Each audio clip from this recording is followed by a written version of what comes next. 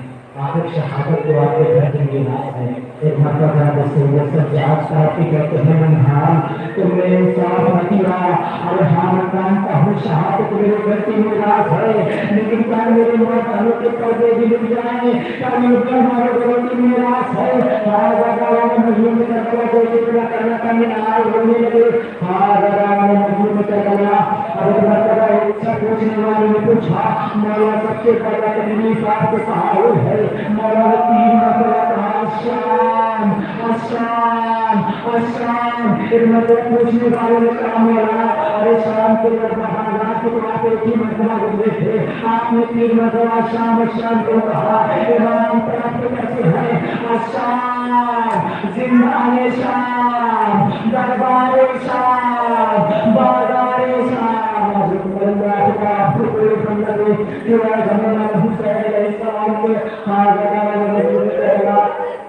خدا آپ کو کوئی کرنا نہیں مجبور ہوگا کہ مجبور کرنے والے بات میں آپ کو بتاتا چلوں۔ امام حسین جب رخصت ہو رہے تھے نا، امام حسین کی 3 رخصتیاں ہیں، امام حسین کی رخصتی ہے تو امام حسین شہادت کی اجازت لینے کے بعد امام حسین 3 لوگوں سے رخصت ہوتے ہیں۔ سب سے پہلے آتے ہیں سید سجاد کے پاس، آنے کے بعد کہتے ہیں بیٹا سجاد خدا حافظ۔ ایک مرتبہ سجاد نے اپنے سر کو اٹھایا، اپنے سر کو اٹھا کے جب مرتبہ دیکھا تو بابا کو پہچان نہ سکے۔